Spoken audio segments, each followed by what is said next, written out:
Hello my fellow sickos of any and all genders, Teed up here, and welcome to me rambling incoherently about the plot of Final Fantasy VII, a game which requires absolutely zero introductions. This game is, for the PlayStation 1, what Ocarina of Time is for the Nintendo 64, a paradigm-shifting masterpiece. Our story has us in the role of Cloud Strife, a former member of the elite government military group known as Soldier, now taking part in mercenary work through the eco-terrorist group Avalanche to stop evil energy company Shinra from literally sucking the planet's energy dry. Avalanche consists of leader Barrett Wallace, tech expert Jesse, and weapons specialists Biggs and Wedge. The first mission, blowing up an entire reactor, goes pretty smoothly, all things considered. Upon arriving back at their home base in the slums of Sector 7, we're introduced to fellow Avalanche member and longtime friend of Cloud's, Tifa Lockhart. She ends up joining the group for the next mission. It unfortunately doesn't go as well due to Shinra intervening, including the president himself, President Shinra, and yes, he named the company after himself. The Prez sicks a robo-boss on the trio, and upon its defeat, it explodes, which ends up causing Cloud to fall into the slums below.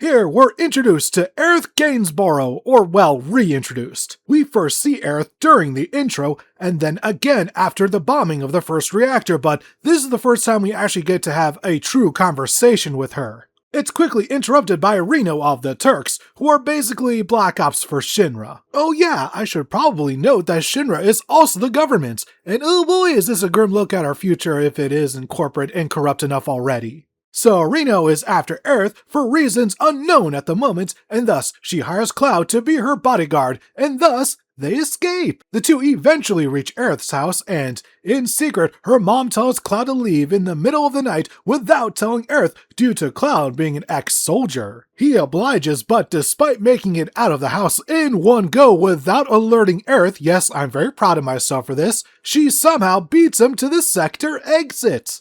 Once arriving at the park before Sector 7, the two relax, but before getting too comfortable, a chariot arrives with Tifa in the back of it. CNA then go after her, which leads them to Wall Market, aka the red light district of the city. Oh yeah, I never mentioned it, but the place we're in is called Midgar, a circular city built on a plate with the rich people on top in well-lit cities and the poor people down below in the slums. After some investigating, CNA discover that Tifa is over at Don Corneo's and they need to infiltrate it to rescue her, but in order to do so, Cloud needs to get his Coke Francis on. This leads to quite a few shenanigans, including a trip to the Honeybee Inn, which, when I first played this at the age of like 11, I had no idea that this was a brothel. It's crazy the things you could put into a game back in the 90s and not get an M rating. So after all of that chicanery, our heroic duo enter the Don's estate as potential brides-to-be for the mafia boss, and it isn't long before we reunite with Tifa, and her response to Cloud's makeover is pretty funny. Gotta love the use of pantomiming to compensate for the lack of complex animations.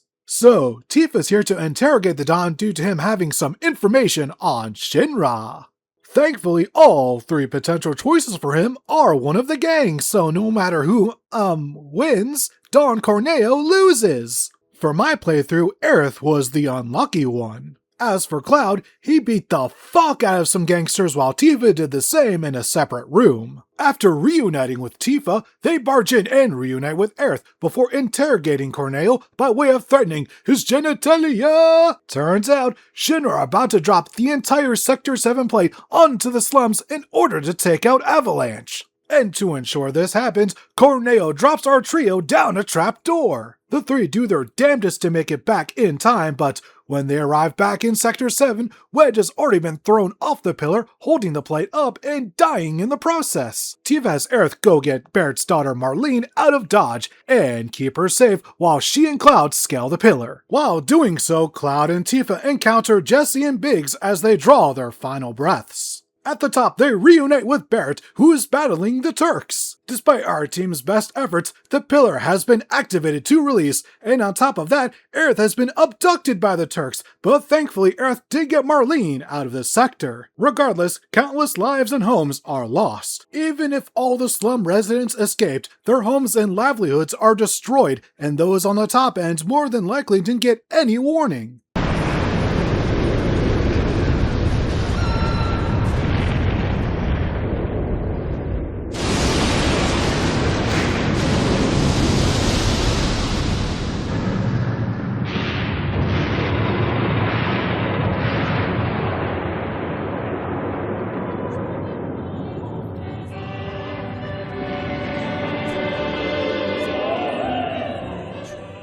Once again, though, Marlene was kept alive thanks to Aerith taking her to her house, and she'll be watched over by Aerith's mom for the rest of the game as the team goes about their adventure. It's here where Aerith's mom reveals that she's only her adoptive mother. Aerith's real mom died shortly after arriving in Midgar, and as it turns out, Aerith is the last surviving member of an ancient race known as the Cetra, and Shinra wants her so that she can guide them to the Promised Land in order to suck up even more energy from the planet. And with that, our trio heads out to rescue her by infiltrating Shinra headquarters.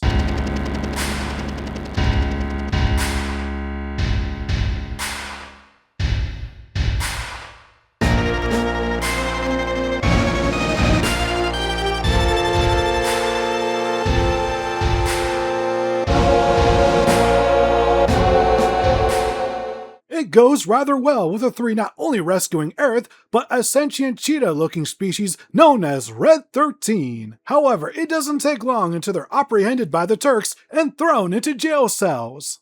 After a nap, Cloud wakes up to find his cell open and one of the Shinra guards as dead as AAA Gaming. After freeing his friends, they head out and discover that President Shinra is dead and seemingly killed by a man who was once thought dead himself, Sephiroth. We're then introduced to the Vice President of Shinra, Rufus Shinra, the son of President Shinra, who is now the new president of the company.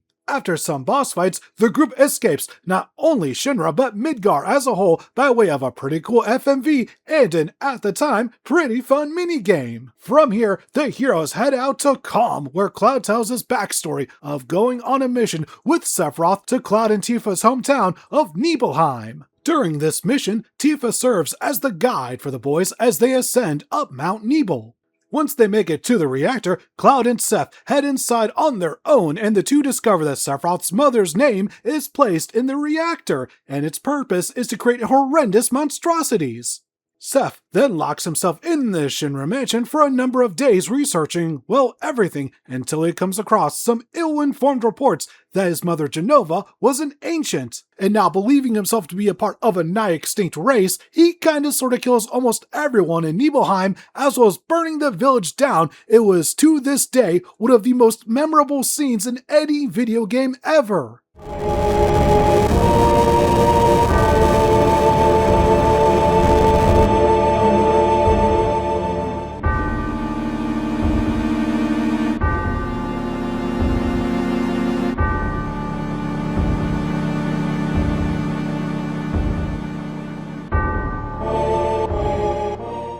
Seph then makes his way to the reactor, and Tifa's dad tries to stop him but failed, and unfortunately she meets an almost equal fate but thankfully survived.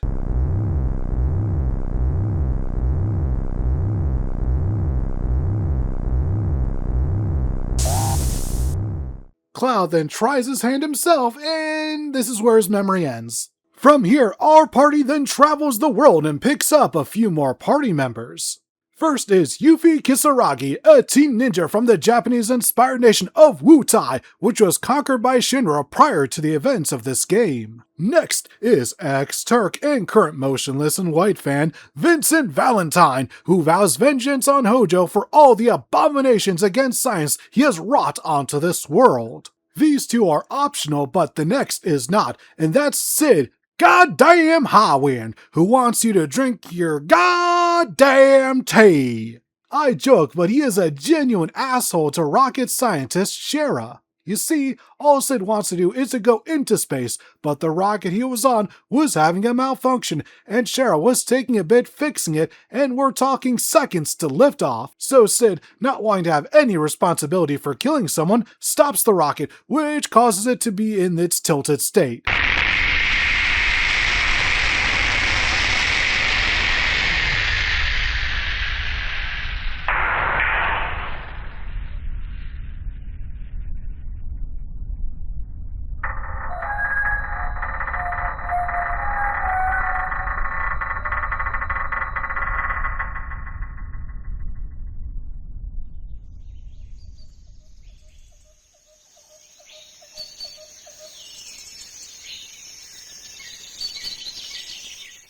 Shinra, not too long after, pulls their funding, and Sid blames Shira for all of this, and not only that, so does she, which is why she allows herself to take so much emotional abuse. Now, Sid does come to his senses later on, but still, this poor woman deserves more than just a simple apology. He should name an aircraft after her.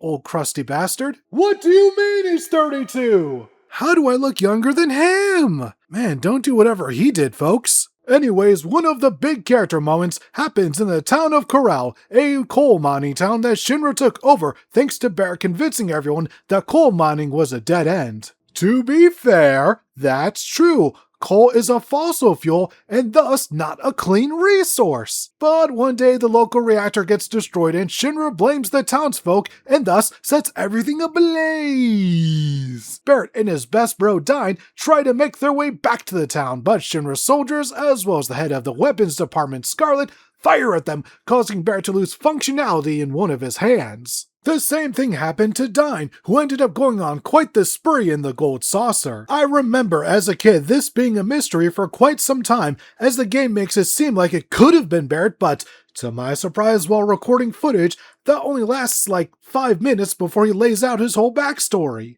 Maybe I was just a dumb kid and it took me longer to progress in the game. No, wait, that was 100% the case because I was quite the idiot as a child. Hell, I'm still a bit of an idiot now if I'm being 100% honest. Back on topic, the group eventually finds Dine and oh boy is he clearly not in a good way mentally. I gotta respect this scene because it's a really quiet suicide, not something you see too often in any game really.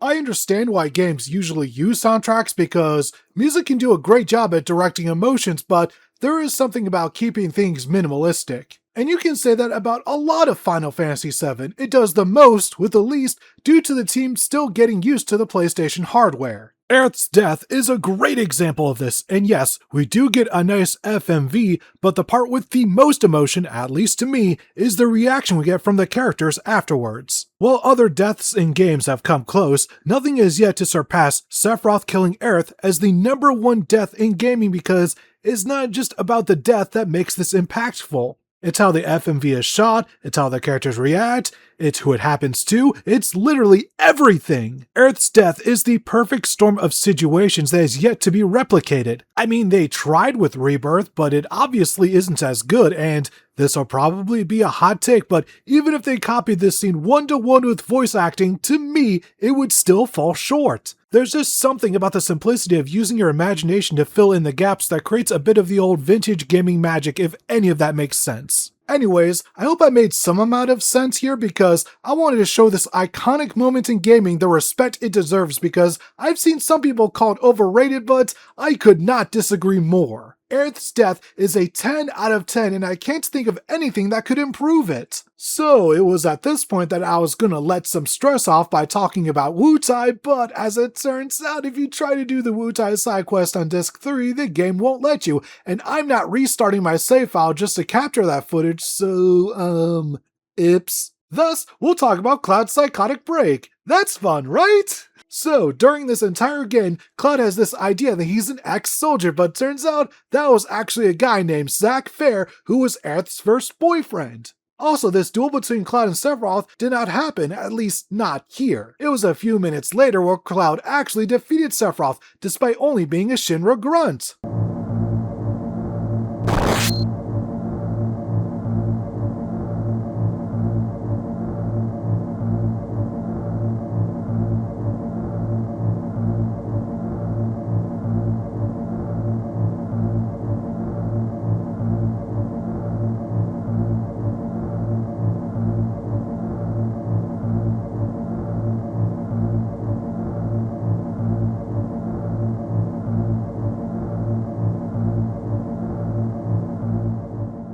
It's no wonder Seth tried to make him think he was a clone. Losing to a clone of yourself is infinitely less embarrassing than losing to a scrub. Well, it's a good thing that Cloud had a ride or die like Tifa to help put all those real memories back together. Alright, let's talk about the ending next, or at least the lack of one in my opinion. The gang defeats Sephiroth, the meteor he summoned earlier, oh yeah, the dude summoned a fuck-off-sized meteor, starts crashing down on Midgar. Then, the power of the planet and Aerith's final spell come together in order to attempt to stop it, and that's it! The game just ends! If there is one area where the remakes can objectively improve the narrative, it's giving us a goddamn fucking ending! And listen, I can understand how some people can enjoy this more ambiguous style of ending, but for me, personally, I always enjoy a nice denouement. I know that we technically have one because post-credits, it shows the planet hundreds of years in the future with Red and his kids, but still, I want to know what happened to everyone. For a great example, look at Final Fantasy IX. We got some excellent closure on all of our characters after the story was good and done, and that's all I'm asking for. Anyways, the story of Final Fantasy VII, even with every gripe in the universe, is still worth experiencing. There may be parts done better in other games, but as an overall package, few come closer to the heights of this game. It's snappy, has almost no filler, and will take you on an emotional roller coaster ride like nothing else. And yes, I did leave a bit out, but that's because I want you, yes, you watching this who has yet to play this game, to experience those moments for yourself because my descriptions can only do them so much justice. And thankfully, despite Square making a remake trilogy for 7, this original game is still available. I wish more companies would take that approach. Coughing noises, Konami, Rockstar, more coughing noises. Anyways, that's the video, everyone. Did not expect to ramble this long, but I suppose that's what happens when you get really invested into a subject. See you all next time!